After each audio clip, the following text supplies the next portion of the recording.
Hey YouTube, we're here with the Spitfire. Had my maiden tonight, and you guys are probably just watching this the next day. And one thing I noticed about this plane, and I knew as soon as I saw it, is that it has such a narrow wheelbase that it's going to want to be tipsy, especially when ground handling. And I found that to be true tonight. So what I did was I took and cut these clear plastic pieces, and I took and laid this thing on a flat surface and just tipped it to see where it was going to hit. And surprisingly to me, it wasn't right at the tips of the wings. It was actually more back here and then the ailerons. So I've actually got to do a small little chunk on the aileron too, because as the aileron comes down, it's going to end up being the lowest point. So just show you how I did it real quick. I found some plastic garbage. This was for a crimper set or something like that. Just cut it out, shaped two of them, took a little sanding block, a little spongy sanding block. You just use sandpaper if you want. Scraped it up a little bit on the bottom. And now I'm going to take some CA, sort of torn between medium and thick CA, or medium and thin. But I guess for now we'll just go with this. Get some kicker. We're going to get some CA. And we're going to glue these things on, and that'll help protect us from scrapes and scuffs. And should be a pretty simple application. I'm going to actually apply the glue here to the bottom side, and then I'm just going to use the nozzle to kind of spread the CA around so that we get good. I want it to spread really nicely because I don't want this to be seen. I want it to be invisible. So then I'm just going to line it up to the edge of the aileron and just work it back and forth. And you can see it's kind of basically wanting to stick already and stay, which is what we want. I just want to get the air bubbles out. Just kind of work it to the edges here. I'm going to grab a paper towel. Nice fresh one. I'm just going to use this paper towel here.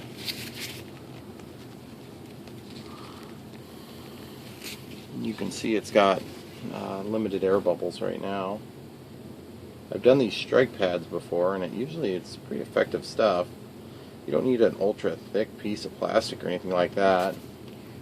But as this stuff thickens, it's gonna basically get us a nice little scrape pad and take care of any propensity to want to touch down there. And so what I'm going to do now is I've got this sitting for a second, is I will go ahead and give it just a spritz of kicker on the corner, hold it, rub it to the edge, and then just on the outside edge, just kicker, and just hold it down for just a second. Just kind of pull it to the edge, and kicker, just pull it to the edge there. And there you have it, guys. I mean, that's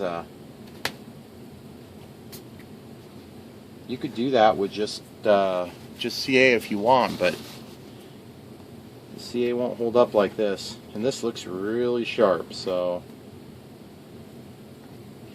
you get a couple scratches on there.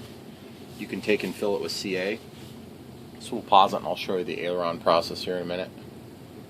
Okay, so this is the other area where we're going to hit.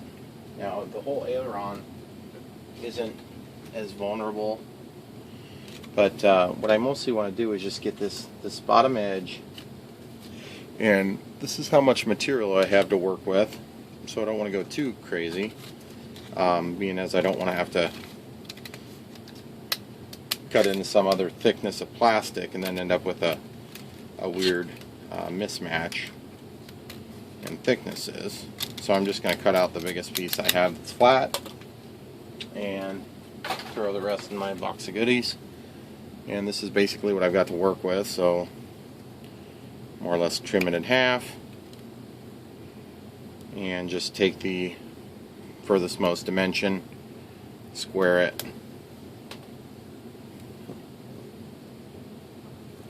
Actually, I can just shape it to this one here real quick. So actually it looks like this side needs to be trimmed again, so we'll just take and cut it just like that. And basically you end up with a pretty close match. So then you'll just square this edge up nicely and just kind of walk that at a little bit of an angle. And right there you go. Pull something like that just to protect that. And just to pretty this up, I'm just going to cut it up parallel to the main cut. We'll just take both of those and just clean them up just a little bit. Hold this edge true and square. Just take off a millimeter or so. Then flip it around.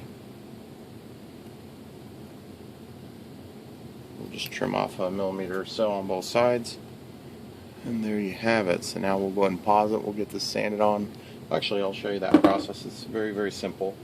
So just lay it on the respective aileron. Make sure that everything lines up to your preference. And make sure it's lined up the right way. There is sort of a right way and a wrong way. Mostly because when I trimmed it, I didn't get it perfect. Okay, so we got that trimmed up. So that's the right way. And then over here, we'll do the same thing. We'll just get all the trimmings made. Make sure you have enough material for both sides before you get it glued on there.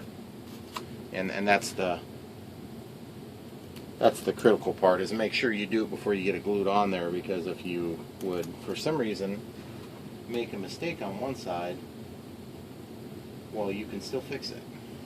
Okay, so that's going to protect this, because normally I don't worry about having these tip overs like this, but this is such a pretty plane. So I just take this and just kind of rub it in circular motion, back and forth, left and right, and then you get a little bit of texture on there for which the C8 can bond. And we'll do that to both sides real quick.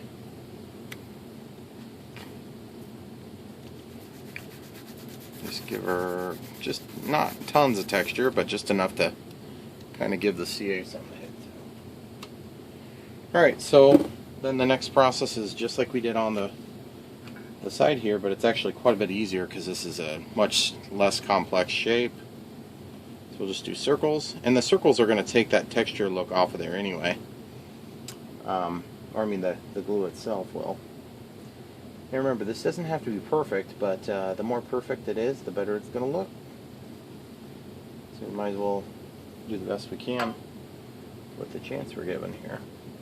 So we're just going to hold that down. Just hold that right to the edge there. Have a paper towel handy, of course, so you can wipe it off your fingers and everything. Okay, now just using my hand to deflect the kicker. And there you have it, guys. Got a nice little crash pad now all the way along there. So hope you can copy this if you got this beautiful plane. And I was very particular about where I place this, because later on when I add LEDs, this should be out of the way of that. So anyway, hope this helps some of you guys out there in YouTube land. Don't forget to like and subscribe. Click the bell for notifications if you want to get notified when I have new videos out.